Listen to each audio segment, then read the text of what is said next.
keep it in his heart. So who are we? Are we the ones that we recite it one time and we finish it with the teacher, ayah by ayah, ruku by ruku, and after that we are going to keep it in our mind? No, I will say it is impossible. Why I will say impossible? Through my own experience. That if I don't read it and I open it after some time, it looks like I don't know it. And then I have to work on it. I have to work on it harder and harder before Ramadan so that I am able to read it in Taraweeh. But if you do it every day, if you make the habit, like the habit of Prophet of Allah sallallahu alaihi wasallam, so you will always be ready.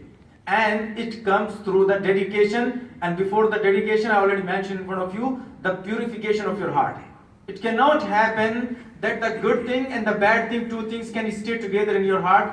The good thing is the Quran, and the bad things, whatever, if we do something wrong, like for example, we use the bad language through our tongue, bad words we use, and in the same time then we recite the Quran, it is not going to stay together as quickly as if you do it with pure heart, pure tongue, pure intention, with your pure actions. Go ahead a little bit. The Sahaba Ridwanullahi ta'ala alayhim ajma'in. Abu Bakr radiyallahu ta'ala, he was the Hafiz of Quran. Umar ibn Khattab radiyallahu ta'ala, Hafiz of Quran. Ali bin Abi Talib, Usman bin Affan. About each of them, it is written in the books of the Seerah and the history that they were the Sahaba. Allah subhanahu wa ta'ala blessed them with the visit or with the ziyarah of Prophet sallallahu alaihi wasallam, and they had the companionship of him. But when it came to the Quran, they used to recite it each day, in the morning, in the evening. About Usman ibn Affan radiyallahu ta'ala, it comes that he used to finish one Quran each day. One Quran in the daytime and one Quran in the night time. And who was he? He was the Khalifa, Amirul Mu'mineen. Like you think, I'm just giving you the example to make it more understandable and relevant to today's time, like the President of the United States or like the presidents of the half of the world, Usman bin Affan radiallahu ta'ala, how much work he should have had in his time of Khilafah, but still he had the time to recite the whole Quran in one day. And then when you open the Quran, so you see the manzil number 1, number 2, number 3, number 4, number 5, how this thing came up. This thing came up because the Sahaba Ridwanullahi ta'ala alayhim ajma'in, they used to finish the Quran, most of the Sahaba, in 1 week, one Quran. In the other week, the other Quran.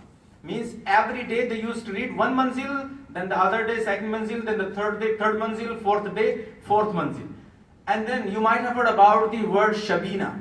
Like in India and Pakistan, it have people know about this word. And like people finish the Quran in one night, or they finish the Quran in 3 nights. How this thing came up? The Sahaba Ridwanullahi ta'ala alayhim ajma'in, there were some Sahaba that they used to finish the Quran in 1 night or in 3 nights. That's how this thing came up, and this practice, it kept on going, and still there are people who do that. And this all things what I mentioned in front of you, just to tell you the importance of the revision, that without the revision, it is not something that we are going to preserve it. It needs a dedication, hard work, continuous effort, day by day, week by week, year by year, and also in the Ramadan, we have to do it in Taraweeh. We have to recite it in Taraweeh. But before you become able to recite it in Taraweeh, you have to put your 100%, and I will say more than 100%. If you finish the Quran, you don't think that you are Hafiz now. No. You have to put at least 1 year. And why 1 year? Some people might need 2 years, 3 years. But by our experience, we realize that 1 year is enough for the student if he works hard and revises the Quran after finishing it. That is why it is important, my dear brothers and sisters. And inshallah, there are many things we can talk about it. I think it should be enough to know the importance of the revision, inshallah. I hope, inshallah, everyone, the parents, other guests, and also especially the students, because we have seen this thing. As soon as the student finishes, he thinks that he is Hafiz and he wants to go. After 5-10 years, if you meet that student, He was Hafiz 5 years ago, but he is not Hafiz anymore.